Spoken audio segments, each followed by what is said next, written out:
South India Shopping Mall, The Wedding Mantra, Sarikotta Wedding Collection, South India Shopping Mall.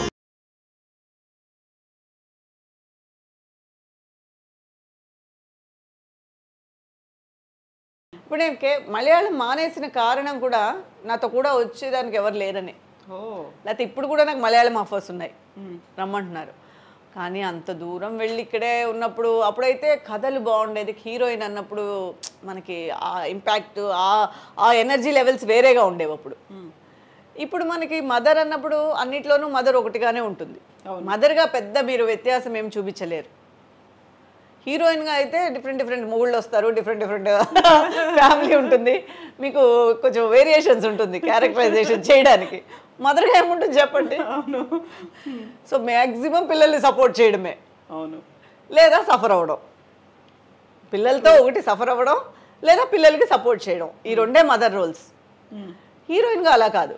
తను కష్టపడిన విధానం, తను పైకి వచ్చిన విధానం, తను ఎవరికి ఏ ఇంట్లోకి వెళ్తుందని తనకి వేరే సో మెనీ సిచ్యువేషన్స్ ఏర్పడతాయి. ట్రూ. అందుకని అప్పుడు మనకి దూరంగా వెళ్ళి మంచి కథ చేయాలని అనిపిస్తుంది. ఎంత దూరమైనా పర్వాలేదు. మదర్ అన్నప్పుడు ఎక్కడైనా ఓకే, సరే ఓకే, ఇక్కడే మనకి ఫుల్ ఆఫర్స్ ఉన్నప్పుడు అంత దూరం. పైగా ఏంటంటే మలయాళం వెళ్ళి అక్కడ మనకి ఫుడ్ చాలా కష్టం. మలయాళం ఫుడ్ నేను ఎప్పుడు 10 ఏళ్ళు ఉన్నా కూడా నా ఫుడ్ నేను చేసుకొని తిన్నా. వాళ్ళ ఫుడ్ నేను ఎప్పుడు తినలేదు. బేసిక్గా నేను వెజిటేరియన్. సో వాళ్ళు అక్కడ పొద్దున్న లేచి నాన్ వెజ్ తింటారు, టిఫిన్కే వాళ్ళు నాన్ వెజ్ తింటారు. అవును. సో అక్కడ పొద్దున్న లేవగానే పరోటా బీఫ్ అక్కడ మస్ట్గా ఉంటుంది. సో నేను అప్పుడైతే కుక్కరు, ఇల్లు, నాకు ఒక ఇల్లు ఇచ్చేవారు, నా వెనకాల మా అమ్మ వచ్చేవారు, లేకపోతే ఎవరో ఒకళ్ళు వచ్చి నాకు హోటల్ నుంచి నా ఫుడ్ అది చూసుకునేవారు. నాకంత ప్యాంపరింగ్ ఉండేది. సమయానికి తినమ్మా అనేదో ఫ్రూట్స్ ఇవ్వడము, జ్యూస్ ఇవ్వడము, లేకపోతే ఫుడ్ తెచ్చి ఆర్యాస్ అనేది ఉండేది వెజిటేరియన్ హోటల్, అక్కడి నుంచి. ఇవన్నీ ఇప్పుడు ప్రొడక్షన్ వాళ్ళు ఎందుకు చేస్తారు? అవును. సో ఇప్పుడు వాళ్ళని వెళ్ళి వాళ్ళనంత ఇబ్బంది పెట్టే కన్నా ఈ రోల్లో బెస్ట్ మనం ఇక్కడ చేసుకోవడమే బెటర్. ఎగ్ కూడా తినరా? ఎగ్ ఒకసారి ట్రై చేశాను, కానీ నాకు పెద్ద ఇంట్రెస్ట్ అనిపించలేదు. నచ్చలేదా? అంటే ఇంట్రెస్ట్గా తిందాము అనే ఆ ఫీల్ కలగలేదు. సో యూజువల్గా మీ డే షెడ్యూల్ ఎలా ఉంటుంది? ఏం తింటారు? సీరియల్ సంబంధించినంత డే షెడ్యూల్ అడగండి, వాళ్ళ కోసమే పుట్టాం మేము. డే షెడ్యూల్ ఎవరిని అడిగినా కూడా ఒకటే చెప్తారు. పొద్దున్నే లేదు, అమ్మో టైం అయిపోయిందా, గట్టిగా కూర్చొని కాఫీ తాగి 10 నిమిషాలు మాట్లాడడానికి కూడా టైం ఉండదు ఇంట్లో వాళ్ళతో. పొద్దున్న లేవగానే ఇంకా అసలు మా ఫుడ్ మేము చేసుకొని వెళ్తున్నప్పుడు అయితే ఇంకా మరీ కుకింగ్ మేమే చేసుకొని ఏదో ఒక ఫుడ్, ఎందుకంటే డైలీ ప్రొడక్షన్ ఫుడ్ ఎలా తినగలుగుతారు? తినలేరు. బాడీ ఇప్పుడు మనకి మెటబాలిజంగా బాడీ మారిపోయినా కూడా ఫుడ్ వల్ల మారిపోతుంది అని దాని మీద వేసేస్తాం. ట్రూ. సో ఒకవేళ అక్కడ మనకు ఫుడ్ పడలేదు, ఒకప్పుడు పడిన ఫుడ్డే, ఒకప్పుడు తిన్న ఫుడ్డే ఇప్పుడు మనకు పడట్లేదు, ఎందుకంటే మన కండిషన్స్ మారిపోయాయి కాబట్టి. అందుకని పొద్దున్న లేచి పిల్లల్లాగా వంట వండుకొని క్యారియర్ కట్టుకొని పొద్దున్న 7:30కంతా ఇక్కడ బయలుదేరితే అక్కడ 8:30కంతా షార్ట్ తీయాలని వాళ్ళు ప్రెషర్గా ఫీల్ అవుతూ ఉంటే మేము గబగబా రెడీ అయ్యి ఆల్మోస్ట్ ఇంకా రాత్రి అమ్మయ్య వదిలేరా అనేటట్టు వరకు వాళ్ళ ముందే కూర్చొని అంతే రొటీన్ లైఫ్ అదే. ఎప్పుడైనా అనుకుంటా ఒక 10 రోజులు వెకేషన్స్ ప్లాన్ చేయాలి, అక్కడికి వెళ్ళాలి ఇక్కడికి వెళ్ళాలి అని. ఇప్పుడు కూడా అమెరికా వెళ్దామని ప్లానింగ్లో ఉన్నాము, కానీ వదలట్లేదా?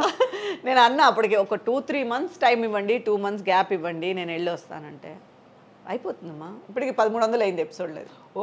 సో అయిపోతుందమ్మా, చూద్దాము, అయిపోగానే ప్లాన్ చేయండి. 1300 అంటే 3 ఏళ్ల నుంచి కంటిన్యూ అవుతుంది. 4 ఏళ్ళు అయిపోయింది. సో అయిపోతుంది, చూద్దామమ్మా. జస్ట్ ఇప్పుడైతే కొంచెం కష్టము, ఎందుకంటే కథ మీ మీదే పోతుంది. వాళ్ళు మనం లేదా కథే లేనట్టుగా వాళ్ళు మనకు చెప్తారు. సో టోటల్గా మీ మీదే పోతుంది కదా. అందుకని ఇప్పుడు నిజం కూడా యాక్చువల్గా అది ఫ్యామిలీ సబ్జెక్ట్ అనమాట. టోటల్గా మదర్ ఉండాలి, ఇంటికి పెద్ద దిక్కు మదరే.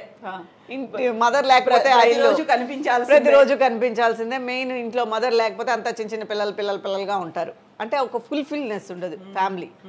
అందుకని సరే ఇంకా తప్పదని చెప్పి ఇది అయిన తర్వాత ప్లాన్ చేద్దామని అనుకుంటూ ఉన్నాం. సో ఎక్సర్సైజెస్, వాకింగ్లో, జిమ్. వాకింగ్ ఏటికి ఎదురు చేసినట్టుగా చేస్తూ ఉంటాం, నెలకు చెయ్యాలి అని. చెయ్యాలి అనుకునేలోపు కొన్ని రోజులు మిస్ అయిపోతుంది, కానీ స్ట్రిక్ట్గా చేసేవాళ్ళు కూడా ఉన్నారండి. నేను అందులో సోంబేరి, మనం కొంచెం అంత సిన్సియర్ కాదు, కానీ సిన్సియర్గా చేసేవాళ్ళు కూడా ఉన్నారు. కొంతమంది ఆర్టిస్టులు 4 గంటలకు లేచిపోయి కష్టపడి మరి అంత కష్టం చేయలేను నేను. అంత డే అంతా అక్కడే గడిచిపోతుంది, పడుకోవాలేమో. మనకు నిద్ర ముఖ్యం అని చెప్పి 6ంటికి 5:30కి కానీ 5ంటికి కానీ తక్కువగా లేవం. లేచిన వెంటనే మనకి అయ్యో క్యారియర్ ఫుడ్ లేకపోతే కష్టం, అక్కడ ఫుడ్ చేసుకోవాలి ముందని ఫుడ్, అలా అలా అలా అలా అలా ఎక్కడ ఎస్కేప్ అయిపోతాం, ఎక్సర్సైజ్ దగ్గర ఎస్కేప్ అయిపోతాం. అంతే, అదొకటి మైనస్. న్యాయం మనం మనం మనమే చెప్పుకుంటాం అయ్యో అందుకని చేయలేదు, లేకపోతే నువ్వు చాలా సిన్సియర్ చేసేసి ఉంటావు. అవును, వచ్చేసరికి లేట్ నైట్ అయిపోతుంది, చాలా అస్సలు కాళ్ళు నొప్పులు. ఈ మధ్య అయితే అసలు కాళ్ళు నొప్పులు ఎక్కువ అయిపోతున్నాయి అని చెప్పేసి పడుకోవడం. నెలకి ఎక్స్క్యూజెస్ ఎక్కువ అయిపోయి చాలా మినిమల్ అయిపోతుంది. అలా ఉండకూడదు. నెక్స్ట్ నుంచి అయినా ట్రై చేస్తాను అలా ఉండకుండా ఉండడానికి. ప్రస్తుతానికైతే అలా ఎస్కేప్ అయిపోతున్నాం. ఇంకో సీరియల్లో మదర్ రోల్ రాకుండా ఉంటే ఇంకోటి ఏదైనా నేను అలాగే అనుకుంటాను. ఇది అయిపోయిన తర్వాత మనకని ఒక 15 days పెట్టుకుందాం, మనం టైం టేబుల్ కరెక్ట్గా, మన ఎక్సర్సైజ్ కరెక్ట్గా మనం చేద్దాం అనుకునేసరికి ఎవరో ఒకళ్ళు కథ చెప్తారు, బాగుంటుందండి మీరే చేయాలని కదా, మనమే చేస్తే బాగుంటుంది కదా, సరే అయితే ఇది చేద్దాం అది చేద్దాం, ఎక్సర్సైజ్ చేసి అది కరెక్ట్గా చేసేద్దాం అని షాపింగ్కి వెళ్ళి 4 టీ-షర్ట్లు, 4 పైజామాలు, షూస్ అన్నీ కొని పెట్టుకోవడంతో కరెక్ట్గా ఉంటుంది. ఆ తర్వాత రేపటి నుంచి ఇంకా రేపు రావట్లేదు. న్యూ ఇయర్ రిజల్యూషన్స్ పెట్టుకున్నట్టు అన్నీ అలా ఉందనమాట. అన్నీ అలా చూస్తూ ఉంటాయి నన్ను అల్మార్లోంచి అన్నీ, ఎప్పుడు వస్తావు, ఎప్పుడు వెళ్తావు, ఇంకా నువ్వు చెప్పుకుంటున్నావా అని తిడతారు చాలామంది. ఏంటి నువ్వు అసలు మెయింటైన్ చేయట్లేదు, అందుకే చూడు నీకు మదర్ రోల్ వచ్చేసింది, నీ ఏజ్ వాళ్ళు ఇంకా నువ్వు హీరోయిన్గానే చేస్తున్నారు, నువ్వు అసలు మెయింటైన్ చేయవు అది ఇది అని. మనకి ఎక్కడ ఏం రాసి ఉంటే అది వస్తుంది అని చెప్పేసి గమ్మనం. కానీ మెయింటైన్ చేయాలి యాజ్ ఏ ఆర్టిస్ట్గా, అవన్నీ మెయింటైన్. ఇప్పుడు ఆర్టిస్ట్ కాకపోయినా కూడా మెయింటైన్ చేయాలి. నాలాగా ఎవరు ఉండకూడదు, బాగా చేసుకోవాలి అందరూ. ఇన్నేళ్లలో 25 ఏళ్లలో మీరు సంపాదించిన ఆస్తులు ఎక్కువ, మీ హస్బెండ్ ఆస్తులు ఎక్కువ అంటే ఏం చెప్తారు? ఆస్తి మీద పెద్ద కాన్సన్ట్రేట్ చేయలేదు. ఆస్తులు అనేది ఎక్కువ తక్కువ అనేది తెలియలేదు నాకే. ఆస్తి అనేది అంటే బాబు చదువుకున్నాడు కదా, డాక్టర్ చేశాం కదా, కొంచెం ఆస్తులు కరిగాయి. ఆబ్వియస్గా కరుగుతాయి డాక్టర్ అంటే. సో ఓకే, దేవుడు పెట్టింది కొంచెం ఉంది. వెనకేసుకోవాలి అనే ఆలోచన రాలేదు. అంటే వెనకేసుకున్నది తక్కువ అనే చెప్పాలి, ఖర్చు పెట్టింది ఎక్కువ. ఓకే, పెద్దగా వెనకేసేసుకొని పెద్దగా కోట్లు సంపాదించేసింది కాదు, కానీ okay, not bad, not dependent. Okay okay. So యూజువల్గా మీనా కుమారి గారు అనగానే నటి సౌందర్య, సహజ నటి, అలాగే అందంగా ఉంటారు, మీలాగే ఎక్స్పోజింగ్, మిగతా వాటన్నిటికీ నో నో నో నో అని చెప్పినటువంటి తనని రీప్లేస్ చేస్తారు అనేటువంటి ఒక ఫీల్ కూడా కనిపించింది కదా. అవునండి, నాకు సౌందర్య గారు అంటే ఎందుకంటే జయమన్నదేరాలో ఆవిడే హీరోయిన్. నాకు కాంబినేషన్ రాలేదు కానీ మేము సెట్లో కలిసాం, తర్వాత ఫంక్షన్లో కలిసాం. 175 days ఫంక్షన్ జరిగింది తిరుపతిలో, అప్పుడు కలిసాం. నాకు ఆవిడంటే చాలా ఇష్టం. అంటే ఎంత నిజంగా మనం అనుకున్నట్టు మన లైఫ్ కుదరడం అనేది ఎంత కష్టమైన విషయం అది ఈ ఫీల్డ్లో. అలా ఒక హీరోయిన్గా ఒక వెలుగు వెలిగారు అంటే నిజంగా ఆవిడ పోయినప్పుడు నాకు చాలా బాధ వేసింది. నేను అప్పుడు ఏవిఎం షూట్లో ఉన్నాను, అసలు నమ్మలేదు. లిటరల్గా ఏదో ఒక అక్కనో లేకపోతే ఎవరో క్లోజ్ ఇంట్లో వాళ్ళని కోల్పోయినట్టుగా కళ్ళలోంచి అలా ఆటోమేటిక్గా బాధ వచ్చేస్తూనే ఉండింది. ఇప్పుడు కూడా అసలు తలుచుకుంటే చాలా బాధ వేస్తుంది. ఎందుకంటే అలాంటి ఎవరికి రాకూడదండి ఆ పరిస్థితి, మాత్రం ఏ ఆర్టిస్ట్కి రాకూడదు. నిజంగా ఎంతో కష్టపడితే కానీ ఆ పొజిషన్ రాదు. ట్రూ కదా, టోటల్గా. అలాంటప్పుడు ఆ పొజిషన్ని అంత తక్కువగా ఇది చేయడం అనేది చాలా కష్టమైన బాధాకరమైన విషయం. ఏ హీరోయిన్కి కానీ ఏ ఆర్టిస్ట్కి కానీ మామూలుగా ఎవరికి రాకూడదు, కానీ అంత కష్టపడి అంత ఉన్నత స్థాయికి వెళ్ళి ఆవిడలాగా అలాగే శ్రీదేవి గారి మరణం. సో ఈ 2 డైజెస్ట్ అవ్వని విషయాలండి. సో టోటల్గా సౌందర్య గారిది అయితే మరీ దారుణం. ఆవిడ ఎంత పీక్లో ఉన్నారండి అప్పుడు, ఎంత అసలు కొంచెం కూడా చాలా బాధ వేసింది. అందులో అలా హెలికాప్టర్ క్రాష్ అయింది, అందులో నమ్మలేదండి అసలు. నిజం చెప్తున్నారా అబద్ధం చెప్తున్నారా అని చెప్పేసి తర్వాత నిజం అన్న తర్వాత అదే అనుకున్నా, ఒక ఆర్టిస్ట్గా అనుకున్నా. మనము ఒక ఆర్టిస్ట్ కదా, అప్పుడు ఎంత అప్పుడే పెళ్లి చేసుకొని సో ఒక లైఫ్ అనేది అప్పుడే స్టార్ట్ చేస్తున్నారు. ఎన్ని ఆశలు ఉంటాయి. అట్లా ఆవిడ చాలా నచ్చిన హీరోయిన్, ఆవిడ మరణం అనేది కూడా అసలు జీర్ణించుకోలేము. అందుకే ఈరోజు కూడా ఆవిడ స్క్రీన్ మీద వచ్చిందంటే బాధేస్తుంది. అయ్యో మంచి ఆర్టిస్ట్, అయ్యో ఎన్ని ఆశలతో ఉండుంటారో, అసలు అలా పోయినప్పుడు ఆవిడ ఫీలింగ్ ఎలా ఉంటుందో అని బాధేస్తుంది. ఆ ఏజ్లో పోవాల్సింది కాదు అసలు. చాలా అసలు ఎంతో లక్కీ, ఎంత ఎంత అదృష్టం ఉంటుందో అంత దురదృష్టం కూడా అలా వెంటాడిందేమో అనిపిస్తుంది. ట్రూ ట్రూ కదా, ఎంత అదృష్టం వచ్చిందో అంత దురదృష్టమో ఆవిడ వెంటనే అలా సెకండ్ హాఫ్ అనేది అలా కొట్టేసింది ఆవిడ. ఇంకా బాగుందాము, ఇంకా అన్ని లైఫ్లో అన్నీ సెటిల్ అవుదాము అనేటప్పుడు అవును అక్క చెల్లో, అక్క తమ్ముడు, అన్న చెల్లో మరి తెలియదు, ఇద్దరు ఒకేసారే కదా. చాలా కష్టమైన విషయం. అవును. సో మిమ్మల్ని కూడా అలా సౌందర్యలాగా అనుకునేవాళ్ళు కదా. అవునండి, ఫస్ట్ సావిత్రి గారితో కూడా నన్ను కంపేర్ చేసేవారు. నాకు చాలా ఆనందం వేసేది. నటన ఉందో లేదో నాకు తెలియదు కానీ ఆ రోల్స్, ఫ్యామిలీ రోల్స్ నేను చేసేటప్పుడు కూడా చాలామంది నన్ను తమిళ్లో కూడా సావిత్రి గారితో కంపేర్ చేసి, నీకు అలాంటి రోల్స్ వస్తాయి, నువ్వు అంత బాగా చేసావంటే అలా ఉంటావు, నువ్వు అలా కొంచెం ఫిజిక్ కూడా నీది అలాగే ఉంటుంది, బొద్దుగా ఉంటారు అలా అనేవారు. తర్వాత సౌందర్య గారు కూడా అలాంటి రోల్స్ చేసేటప్పుడు డెఫినెట్గా అవన్నీ ఒక ప్లస్ పాయింట్సే కదా మనకి. మంచి ఒక పాజిటివ్ వైబ్స్. సో టోటల్గా అవి చెప్పేటప్పుడు మనకి మనం ఏదో సక్సెస్ అయిపోయాము అన్న ఫీల్ కలిగిస్తూ ఉంటుంది లైఫ్కి. అండ్ మీనా కుమారి గారు ఎంత యాక్టింగ్ ఎలా చేస్తారో అంతే బాగా. ఒక్క నిమిషం, నాకు నిజంగానే ఆవిడ గురించి తలుచుకుంటే బాధ వస్తుంది. అవును అసలు టోటల్గా